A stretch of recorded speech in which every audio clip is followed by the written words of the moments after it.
آج ایک بندہ چوری کرتا ہے، ڈاکے مارتا ہے، ظلم کرتا ہے، جور و تعدی کے بازار کو گرم رکھتا ہے، اپنی طاقت کے بل بوتے پر، اقتدار کے بل بوتے پر، اپنی اثر و رسوخ کے بل بوتے پر، اپنے منصب کے بل بوتے پر وہ کمزور کو دبا لیتا ہے، غریب کی گردن مروڑ دیتا ہے، غریب اس کے سامنے بات نہیں کر سکتا، اور ساری زندگی وہ ڈاکو، وہ چور، وہ بدماش، وہ غنڈا، وہ اشتہاری دندناتا رہتا ہے، اور اس کو نہ کوئی عدالت پکڑتی ہے اور نہ قانون اس کی گرفت کر سکتا ہے، اور نہ بستی میں، محلے میں، گلی میں اس کے سامنے کوئی آواز اٹھا سکتا ہے، اور کمزور ساری زندگی پسا رہتا ہے۔ تو مرنے کے بعد اس لیے وہ عدالت رکھی گئی ہے۔ اللہ تعالیٰ نے قرآن مجید میں ارشاد فرمایا، قیامت کے دن کیا ماننے والے اور انکار کرنے والے دونوں، کیا ہم ان کے ساتھ ایک جیسا سلوک کریں گے؟ ما لکم کیف تحکمون، یہ تم کہاں سے فیصلہ لائے ہو؟ یہ بات تم نے کہاں سے گھڑ لی ہے؟ مرور زمانہ کے ساتھ جو مسلسل مشق ہوتی ہے تمہاری اس دنیا کے اندر، اس سے تم سمجھتے ہو کہ ایسا ہوگا، لیکن ایسا ہوگا نہیں۔ وہ ایک الگ نظام ہے، اور اس نظام میں آپ کو ایک ایک چیز اللہ کے حضور لے کے پیش ہونا ہوگا۔ تو کہا واتقوا یوما، اس دن سے ڈرو، لا تجزی نفس عن نفس شیئا، کوئی جان کسی جان کی جزا نہیں بنے گی، کوئی جان کسی جان کا بدلہ نہیں بنے گی کہ اس جگہ مجھے رکھ لو۔ کوئی بننا بھی نہیں چاہے گا، اگر کوئی بنانا بھی چاہے تو کوئی بننا ہی نہیں چاہے گا۔ یوم یفر المرء من اخیہ وامہ وابیہ، اس دن باپ بھی کہے گا کہ میں اس کا ذمہ دار نہیں ہوں، بیوی کہے گی میں اپنے شوہر کی ذمہ دار نہیں ہوں، بیٹا کہے گا میں اپنی ماں کا ذمہ دار نہیں ہوں، ماں کہے گی میں اپنی بیٹی کی ذمہ دار نہیں ہوں، اور وہ ایک دوسرے سے جان چھڑا رہے ہوں گے۔ جب ماں بھی جان چھڑا رہی ہوگی، بتائیے وہ دن پھر کس طرح نفسی نفسی کا ہوگا۔ آج کی تاریخ میں سارے لوگ میدان چھوڑ کے بھاگ جائیں، لیکن ماں جو ہے وہ جلتی ہوئی آگ میں بھی کود جاتی ہے اپنی اولاد کے لیے، لیکن وہ دن اتنا سخت ہوگا کہ ماں بھی چھوڑ دے گی، ماں بھی کہے گی یہ اس سے پوچھو، میں اس کی ذمہ دار نہیں ہوں۔ اللہ اکبر۔ تو کہا وہ دن آنے والا ہے، آج تم نے دنیا کے اس رویے سے اور اس طرز زندگی سے اور جو تم زندگی گزارتے ہو اس سے تم نے یہ نتیجہ نکال لیا ہے کہ آخرت میں بھی ایسے ہی چلے گا، تو ایسے نہیں ہے۔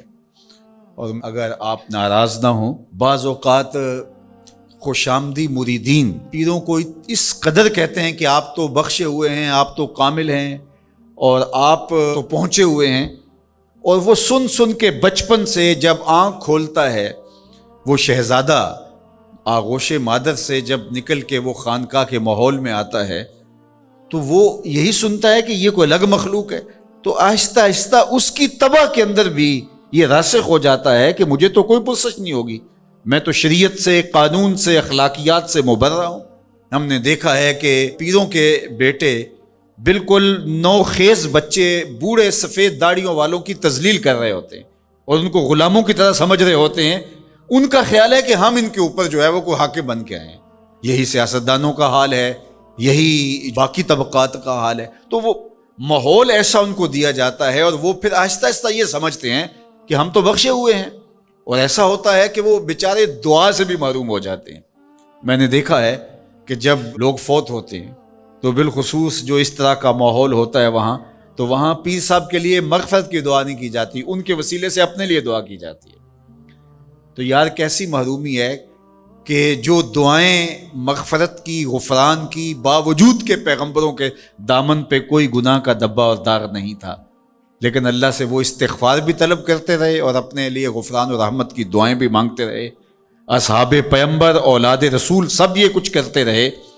لیکن آج جو ہے وہ مجھے اچھی طرح یاد ہے کہ ایک دفعہ ہم کہیں فاتحہ پڑھنے گئے، بہت پرانی بات بھی نہیں ہے، کوئی 10 سال پرانی بات ہوگی،